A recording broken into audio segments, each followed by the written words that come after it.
मैं आप सभी को ये बताती हूँ, श्री कृष्ण को श्री कृष्ण जी से मांगिए। जब आप सब कथा कहते हैं या हम सब कथा कहते हैं करते हैं, तो इसे कहना किस तरह चाहिए?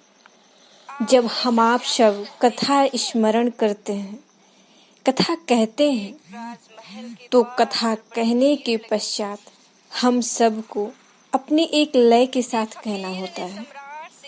जब तक अगर लय नहीं होती है, तब तक कथा में कोई इंटरेस्ट नहीं होता है। इसलिए हम आप सभी को कथा को एक अच्छे ध्वनि के साथ कहें, उसमें एक धुन निकालें, और जब संगीत करते हैं, भजन करते हैं, तो भजन ऐसे लय पर गाइए, ऐसे लय पर कि जो आपको और सुनने वाले भक्त गणों को उनके हृदय में प्रेम जागृत कर दे। अगर हम आप सब कथाएं कह रहे हैं, कर रहे हैं, और भजन गाने में कोई इंटरेस्ट ना हो, तो कथा में भी कोई इंटरेस्ट नहीं आता है।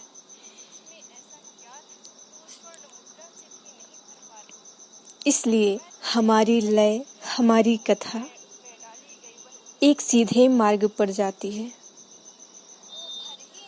हम कोई किसी भी चीजों में डिफरेंस नहीं करते हैं। कथा भी हम उसी लय से कहते हैं और भजन भी उसी लय पर गाते हैं। मेरी भजन की कुछ लय ऐसी ही है। अब मैं अपनी बड़ाई अपने से नहीं, बल्कि स्वयं बहुत लोगों से मैंने सुनी, इसीलिए कह रही हूँ कि आप सब मेरे भजन के लिए बहुत इंटरेस्ट मायने रख रहे हैं। इसलिए मेरा कहना ये उचित था आप सबको बताना, क्योंकि मेरा आत्मसंतुष्ट इसी में है कि मैं भजन को, अपनी कथा को एक लय के साथ कहूँ, उसमें एक धुन लाऊं,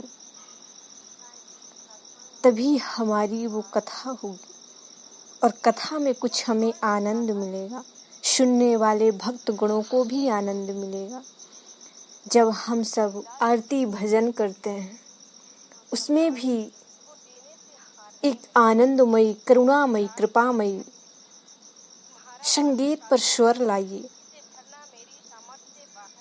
तब इस भजन को, इस कथा को एक सम्मान पूर्वक, एक आदर पूर्वक हम आप सब इसे आगे बढ़ा सकते हैं और इसी लय के साथ हमेशा सबको खुशियां दे सकते हैं।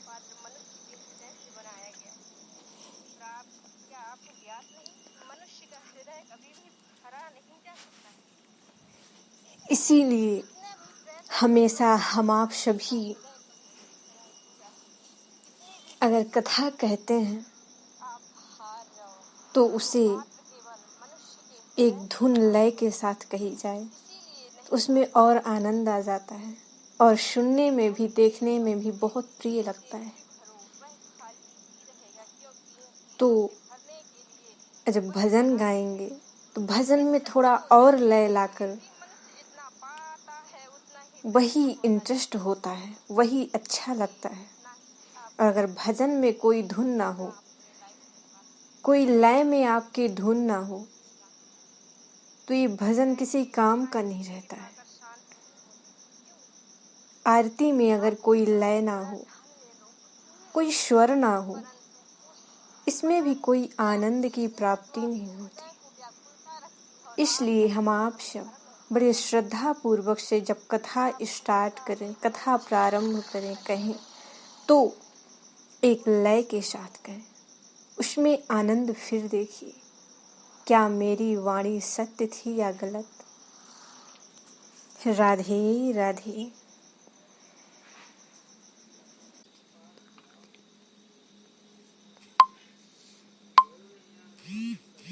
मैं आप सभी को ये बताती हूँ